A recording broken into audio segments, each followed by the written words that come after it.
Hi guys, Ricky Pope here, and this week on the Christian Nerds Unite podcast, we interview Ryan Felton, the host of City on a Hill Gaming, a family-friendly D&D real play podcast, plus scripture and nerdy news, and we'll get to all of that right after this.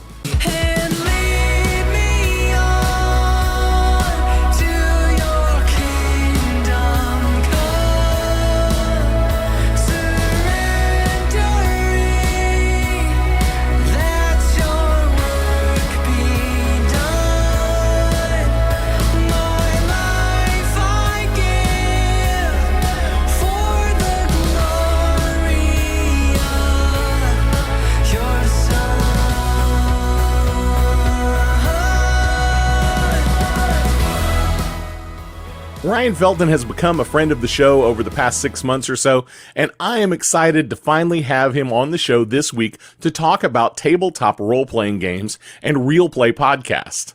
Let's start with some scripture. Isaiah 9, 2, 6, and 7. The people walking in darkness have seen a great light. On those living in the land of deep darkness, a light has dawned. For to us a child is born, to us a son is given, and the government will be upon his shoulders, and he will be called Wonderful, Counselor, Mighty God, Everlasting Father, Prince of Peace. Of the greatness of his government and peace there will be no end. He will reign on David's throne and over his kingdom, establishing and upholding it with justice and righteousness from that time on and forever. The zeal of the Lord Almighty will accomplish this. Now, I wanted to read this scripture. It's kind of a Christmas scripture. It is a foreshadowing of Christ's coming. And this week is the first week of Advent. If that's a new term for you, then I encourage you to look it up and or listen to my podcast from last year about this same time, my Advent episode. Advent consists of 4 weeks prior to Christmas and is a time of expectant waiting associated with the birth of Christ, and can also be a time where we look forward to the Lord's return.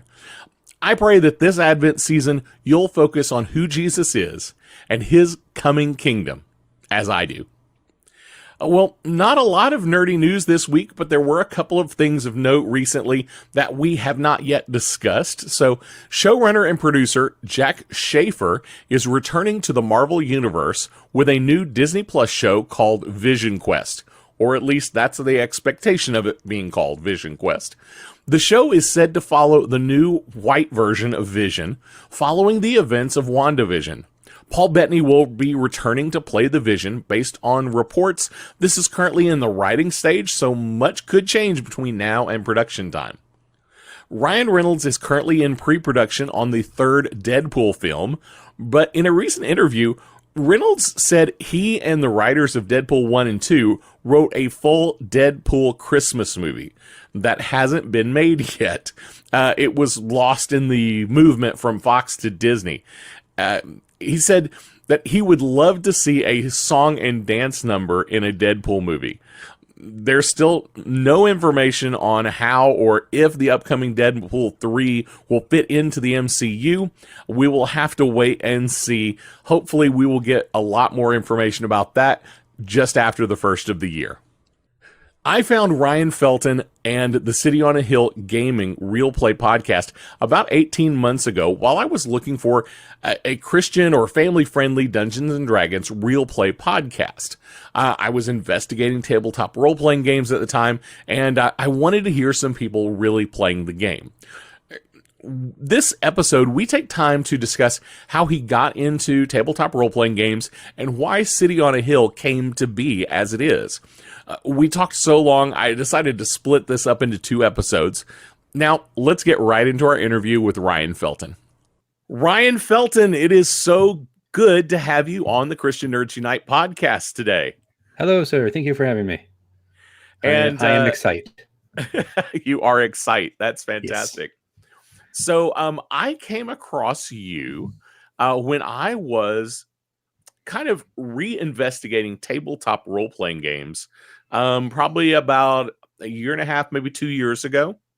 Okay. And I started looking for some Christian resources about tabletop role playing games, I came across City on a Hill, and I came across Saving the Game, and you guys intertwine quite a bit. Yes.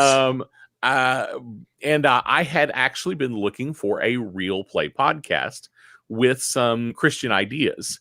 Okay. And that's when City on a Hill came into my purview. And I started listening to the podcast, and I have really, really enjoyed the things that you guys have done over the several years. I went back and listened to your stuff from the beginning, actually, because I wanted to. 4.5 years deep now. Yeah, I went back and listened to some of your older stuff because I was super interested in it. Love it.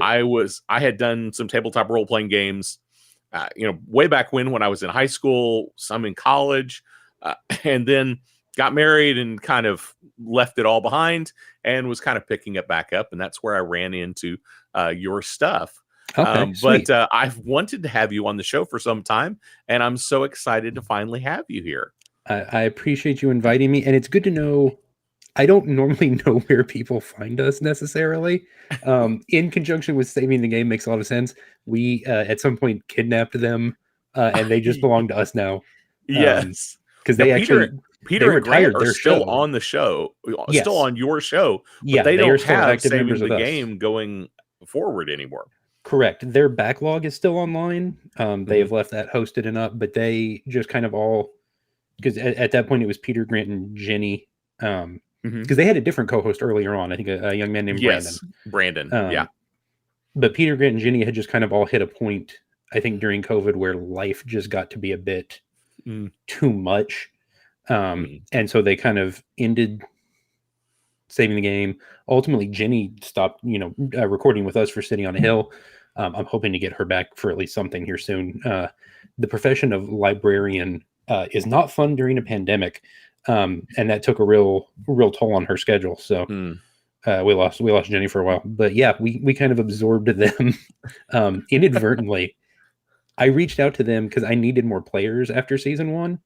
And I was like, would any of the 3 of you be interested? And the response I got from Peter was, would all 3 of us be okay? And I'm like, silently like freaking out a little bit, because it's like, that's going to put me at 6 players. That's a terrifying concept. Sure, yeah, why not? That sounds great. And it's been awesome, and I love all 3 of them. They're great people, and they've been great for what we do. But it was that was an interesting moment where I'm like, yes. Yes, sure. Like, bring it on. Because it's one of those moments where I felt like God's like, it's just go, you're fine. I'm like, okay, here we go. Bring it on. Let's do it. Well, tell our audience who might not be familiar, tell us a little bit about what City on a Hill Gaming is and how it all came about. So I was doing the same thing you were doing, quite literally. This was, I guess it started at the end of 2017. I had a change in my life where I had kind of gotten a little bit, not even a little bit, a lot back closer to God, because I had kind of wandered off of my own accord. Nothing was wrong. I just wasn't interested. And I had come back, and I had felt really convicted about my language. I was cursing like a sailor all the time, and there was just it was just like a vocabulary thing for me. And it just wasn't working. And I felt there's an evangelist I listened to, or used to listen to from time to time. Her name is Joyce Meyer. And she made a point about it once that was like, language is not just about you and your relationship with God. It's about how other people see God through you when they know you're a Christian. And I'm like, well, crap. Okay. Yep. No, you're right. Okay. Got to make a change. And so I absorbed things like a really, really efficient, terrible sponge. And so I had to cut a lot of content out that had a lot of language, because when it comes in for me watching it, it tends to come right back out. And so that meant I lost all of the actual plays I was listening to at that point in my life, because I had stopped playing regularly. I had moved, and that caused me to stop playing. And I had been listening to actual plays, found some I loved, some folks that were just literally hit record on the microphone in the middle of a table. Everybody sits around and eats. You literally hear when the food gets delivered on the recording. Like, this is this old school.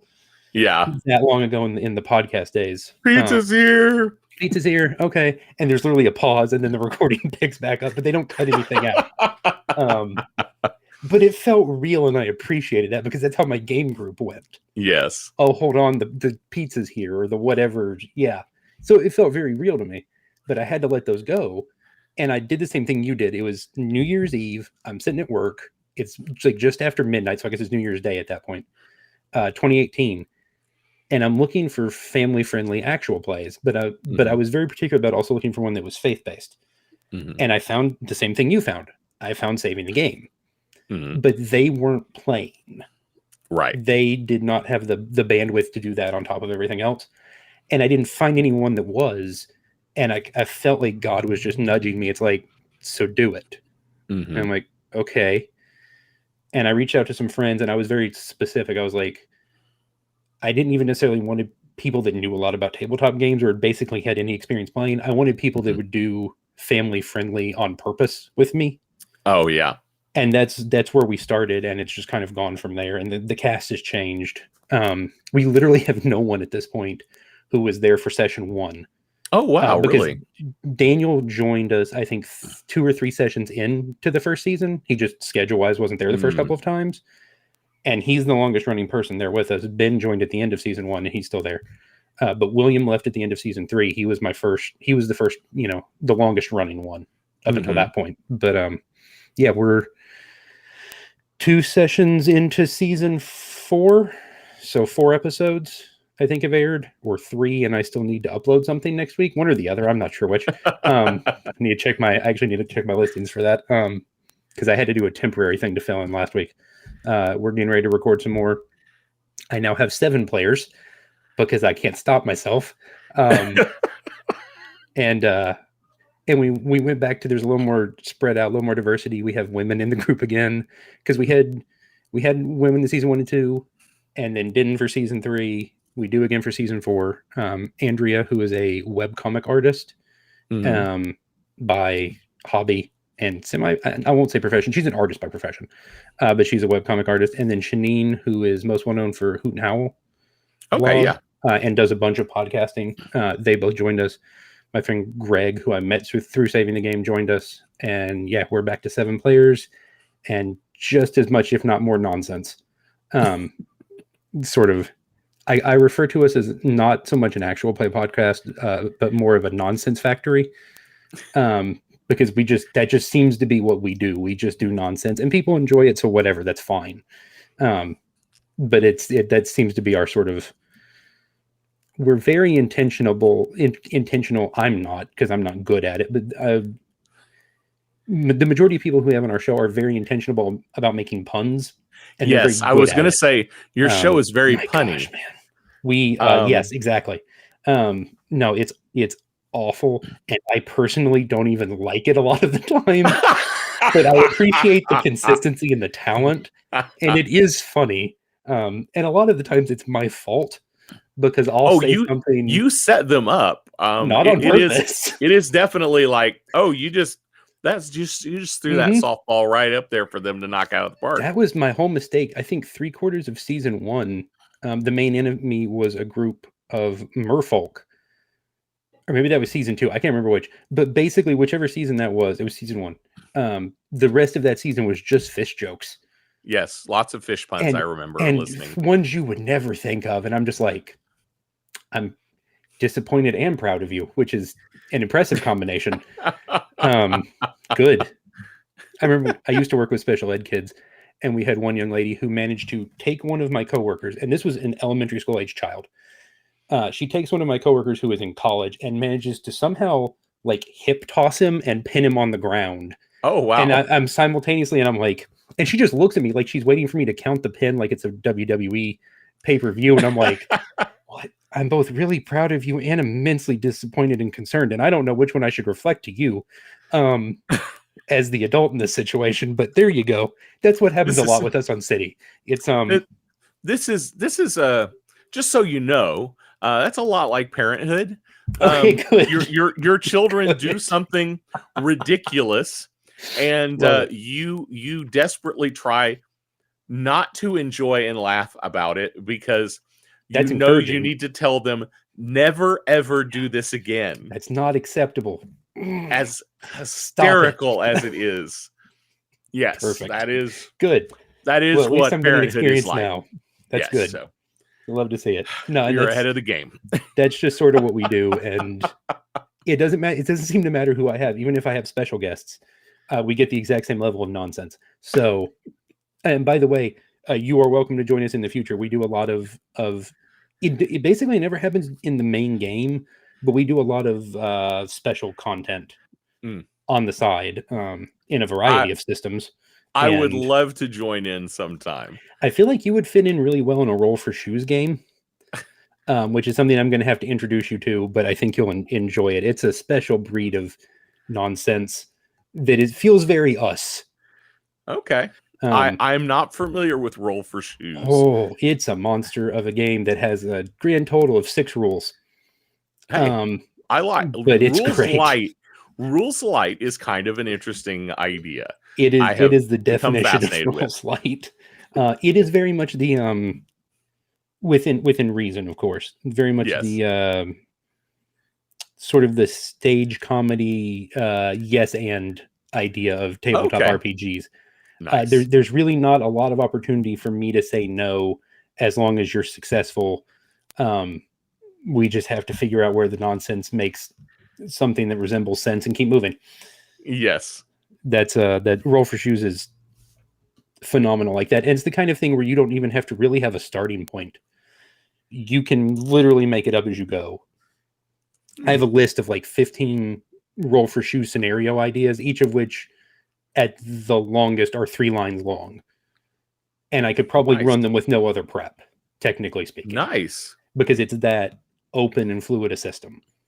And it's meant to be. It's meant to be off the cuff and a little more random. Fill in the blank when you don't have. I think it was best described to me as either what you do. It's what you do when you need to fill time because you're not going to do the normal thing. Okay. It's like what Blank Scenario is entirely about, because I know you've had them on before. Their whole shtick is coming up with something to do for a new DM to do on the fly, or to do when you don't have half your party or something. Yes. Roll for Shoes is that as a system. Okay. Interesting. Very, very much to me. So it's a good time. I will have to look further into that. I'm intrigued. Now your podcast, very specifically, I say very specifically, for the most part, your podcast is Dungeons and Dragons centric. Yes. And for the most part, you've done 5e. Correct. For most of your seasons until this latest season. Yeah, we got weird. No, we started as 5e. Talk to me a little bit about that. And we've done, like you said, we've done some other things. We've done Roll for Shoes and Numenera and Star Wars and stuff like that as side games. What changed this year is Peter, who you've had on the show before, Peter Martin, formerly of Saving the Game, as far as I'm concerned, still of Saving the Game, in his free time does professional game design. Right. So he actually publishes his own work as third-party content. But he got the opportunity to work with a game design studio in England called Ian Publishing, as they were working on a project. The easiest way I can relate this is if people are familiar with Pathfinder as a tabletop RPG. Pathfinder was something that came out as sort of a third-party company's reimagining of 3.5 D&D. So what Ian Publishing has made and what Peter worked with him on is something called Level Up Advanced 5th Edition, which is what Pathfinder is to 3.5. It is to 5th Edition D&D.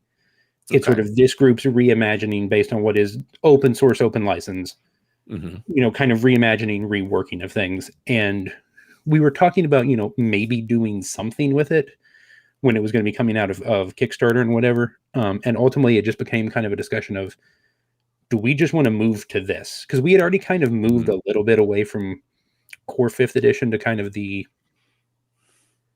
concept that, normally in D&D, a lot of your stat spread is determined by what race you are. So like if you're a dwarf, you always have more points in Constitution or whatever. Right. We had moved away from that to where whatever you had, a plus here and a minus here, and you could do whatever with them. Normally within reason. And that's one of the things that Level Up had done as well. And And one of you the guys were already homebrewing some yes, things our whole in game world previously. is homebrewed, and we just kind of we've homebrewed classes, we've homebrewed Yeah. some other stuff. And that class was for a specific reason, for a comfort thing for me. But it just kind of became okay, well, do we just want to move to this system completely? So our main game is now, Level Up Advanced 5e. And that's partially because, thanks to Peter and to that company, we have access to the PDFs for all the players. That's just something that was given to us. Nice. Which was super, super great of them. And so it's just been kind of, okay, well, this is what we're going to do. And they love the idea because it's a new game. So having someone they can point to and they can say is playing it, that's outside of their core group of people, they were, fine with the idea. So that's kind of the path we're on now, is using Level Up, and we're just kind of starting to explore it. And the next session we play, I'm actually putting Level Up on hold and replacing it largely with something I made up on my own that is a variation of Rock, Paper, Scissors, Lizard, Spock. Themed around professional wrestling.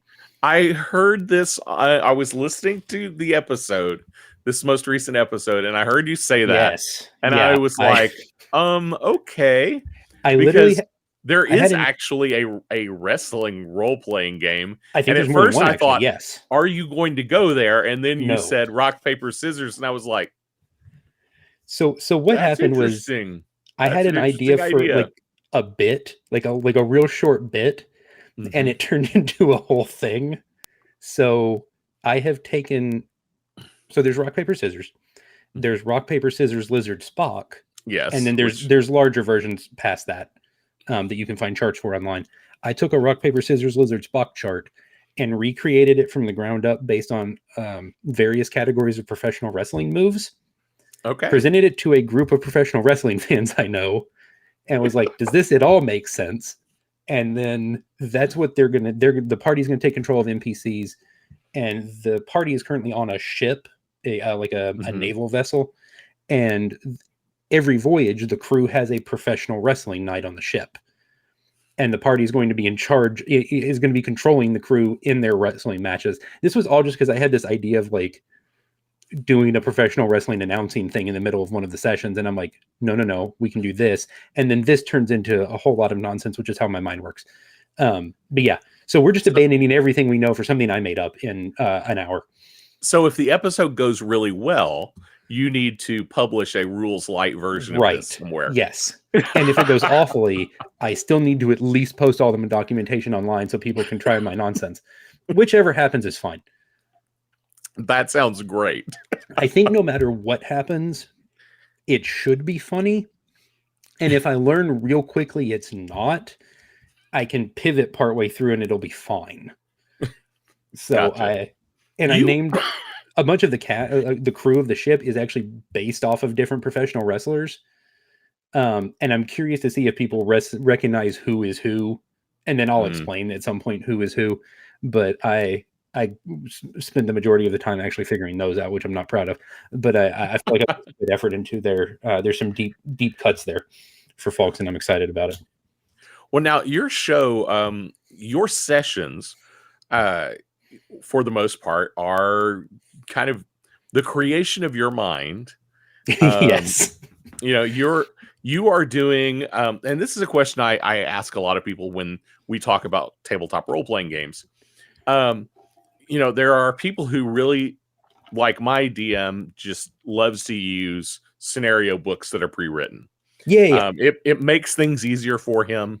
Absolutely. There are some particular reasons that he really loves doing that. And then there are people who just hate using any kind of scenario book that might hold them in check. Right. Yes. Your show is all original. What is that process like when you're trying to come up with, okay, this is the story arc that I want to happen, but good and well your players are going to screw something up along the way. So remind me what your GM's name is, because I was listening to that episode with him. What is his name? Mark. Okay, so something that Mark said when you two were talking was that no good, I'm paraphrasing, I believe it was no good battle plan survives an encounter with the enemy. Yes, exactly. So I've learned to accept that. That's just the process. No, for me, this is entirely yes, and I have no objection to pre-written scenarios. There's a word I want to use for them, but I don't remember what it is. Um, some of them are excellent. I've played through a great many of them. Some of them are very short, some of them are very long, and they do a great job telling stories. My objection was that I wanted the content to. My definition of family friendly and faith based tends to narrow down the things I have in our game world. Like our game world is technically monotheistic. Right. And so for a lot of that, and to avoid, like, we just literally just I don't use demons or devils as enemies in our games. Just to avoid all of that, I've tended to avoid pre-written content and just do my own thing. And I can kind of lead them down whatever path I want to attempt to, and they'll get somewhere interesting. I've learned they won't get there the way I plan for them to, but typically what they do instead, I think ultimately is more entertaining than whatever I had come up with. I know that's been the experience largely. So yeah, no, that was a necessity for me from a content standpoint. Okay. Not that I mind module is the word I wanted. So like you can find a module that you can run in 3 hours for third level characters, and there's nothing wrong with that. If that's how you want to play, that's great. It doesn't fit the methodology of what I'm trying to, of the way I want to handle content from a certain perspective. So I've just avoided them. We've used them a time or two in some of our extra content. Like I think a couple of the things, I know at least one of the two of the times we've run Feng Shui 2. My friend Justin has run Feng Shui for us. I think technically one of those was pre-written. I know one wasn't. I think one of them was. I want to say the Star Wars thing we played with Mike from Geek at Arms was pre-written, but I'm not even positive about that. So it kind of comes and goes. I don't object to someone running something like that with us, as long as it fits within the box of what I'm comfortable with. Gotcha. We get plenty of dimensional control in our game solely by the fact that we only record for 2 hours at a time. And so me kind of just having a little more fluidity in what I do I think works better in that structure. I would love for us to play for 4 or 5 hours at a time, but everyone in our games is a full grown adult. Great many of them have spouses and or children. And it's just not our functionality currently. So I've tended to avoid those more structured things in favor of literally having less constraints and more freedom to handle things how I prefer to. Totally get it. Taking my hands off the game for season 3 and just me not even being the one running the game was enough of a thing to concern me that I don't need any more of that. And Grant did a great job. I have no objection to what Grant did, and I trusted him to do it. But that was the first time, I think, or the first time for more than literally a one-off that anyone else had run my game. And so that was enough of a culture shock for me that I don't need to dig through what somebody else has written and try and figure out what I'm comfortable with and what I'm not. It just won't go well. I can the other way. I can understand that. A couple of months ago, when I was in the hospital sick, I turned over my podcast to some friends. I don't know if you're familiar with the Reverend and the Reprobate out of Texas. I've heard the name, yes. Okay. So I turned my show over to them to let them do some interesting things. And they brought some guests on, and it was wild and crazy. And my niece, her children listened to my show. And her daughter said, "Why is he even friends with them?" Love it. You love to see it. Okay. Children are very honest. Yes, they are. I knew to see it from them. I knew the show was going to be bizarre and completely different than anything that I would have ever created for my show. But I was okay with that. Yeah. But so I know that feeling of, I'm going to release the reins. Am I really comfortable with this? So I appreciate that idea. I was fortunate enough to do that with Mike Perna. He had to take kind of his hands off the Barden Bible for a while. Mm. and I got to do my own episode of Bard and Bible, and I'm sure, and I think he's done this twice now. So there's probably, I think, 8 episodes of Bard and Bible that he has zero control over the content of, and I'm sure that was immensely stressful, especially for a Yes. podcast that is meant to be devotional in its intent. To just Mhm. like take your hands off entirely for like 45 minutes at a time, I'm sure was not a Yeah. good time from some perspective. Yep. So talk to me a little bit about how you got involved with tabletop role-playing games. What did that look like for you? What was your first experience? So I was introduced by a friend in college. He said, "Come hang out with us. We're going to play Dungeons and Dragons." And I'm like, "Oh, I don't know about that one." I was wrong. Fair enough. So we sat down and we were going to play 3.5 D&D. Okay. We were there for about 2.5 hours. I think he had a total of 10 or 11 players. Wow. Because he just kept having people who wanted to come, and people just kind of kept coming and going from the room, and we basically never got anywhere. But that kind of started me down a path. I played off and on with them. I was in a regular, I think I spent about 2.5 years in a 50 out of 52 weeks of the year, regular 4 to 6 hours every Thursday night game. Wow. For 2.5 years, and it was great. I loved it. That group was not the best influence on me from a spiritual sense. So it's probably best that I don't play with them anymore. But I learned a lot, and that was actually the thing I was originally taught to play, because I didn't really get much out of that 3.5 game. I was actually originally taught to play 4th edition. Okay. So I have a somewhat less disparaging view of 4th edition than a lot of people do. The combat is still sluggish as all get out. The simplest fight still takes you an hour, and that's awful. But I don't see it as harshly as some people do, because it's like the Star Wars prequels. They were the first Star Wars I got to see in theaters, so I don't see them in the same light as a lot of Star Wars fans do. And I'm like, no, that's my Star Wars. I got to go see that in theaters, therefore it is still good Star Wars. And that's always been an interesting point for me. But that's how it was sort of with 4th edition. But that's where I started, and then just kind of stopped playing. That was around the release of D&D Next, which is what became 5th edition. Ultimately, Okay. I think Next was the playtest of 5e. Okay. And then when we got into doing City, 5th edition was what was popular. So me having played, I think literally 2.5 hours of 5e when we started, 10 hours of 5, it was some unnecessarily low number. We just dove in, and I think you said Mark, said one of the things he would recommend players do is know the rules of the game they're playing. I did not. I did not, for the majority of City, know the 5th edition rules all particularly well. So don't do as I say, not as I did, kids. Wasn't good. But yeah, that's what was books popular. are for. That's right, man. That's what asking friends on Discord calls is for. Is that how that works? No. Ah, crap. Oh well. That's how it works now. For that session, at least. Whatever the GM says, that's right. That's exactly what I say is final. We've done that more than once.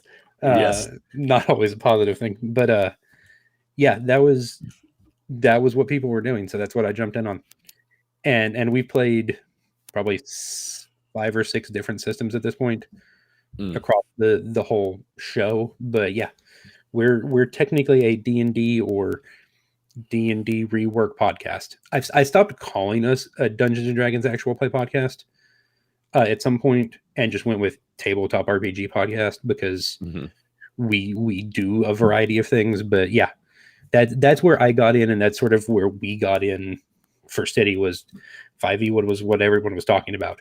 I actually prefer Pathfinder. But it's less well known, more complicated, and not as popular from a listening medium. So I will say Pathfinder, for all I enjoy about it, it has some flaws, and it's one of those things like 3.5 and 3rd edition that are a little rules heavy, very, very, very heavy. My melee character that should be melee and magic damage should not have an armor class north of 35, regardless of what level we are. But with feats, anything is possible in Pathfinder. So I stand by the fact with feats, very little is possible in 5th edition. But I have a friend who will argue that point with me regularly. But yeah, that's just kind of, that's where I got started, and I just kind of was in and out of it. But I realized I missed it and wanted to listen to it, and that's kind of ultimately where we ended up where we did. Very cool. It was great getting to spend time chatting with Ryan. Make sure you check back next week for part 2, where we talk more about Ryan's preferred game system and game mechanics and some of the more interesting aspects of the City on a Hill podcast gameplay. Well, that's all I have for you today. Don't forget to like, subscribe, click, just click all those buttons down below so that you can keep up with us whenever we put out new content. And you can find all of our social links and links to our YouTube channel and to our online store at ChristianNerdsUnite.com. If you enjoy the show and want to help even more, consider becoming a supporter on Patreon. We've changed all of our Patreon levels, and every level has great benefits and makes a huge difference in the ministry we're able to do. Supporters will get to hear exclusive stories of believers that we're serving around the world through our ministry partners. To check it out or to partner with us, go to patreon.com/ChristianNerdsUnite or ChristianNerdsUnite.com and click on support in the menu. Before you go, I do want to leave you with this blessing from Psalm 20. May the Lord answer you when you are in distress. May the name of the God of Jacob protect you. May he send you help from the sanctuary and grant and support from Zion. We'll see you next week. Blessings. Hey.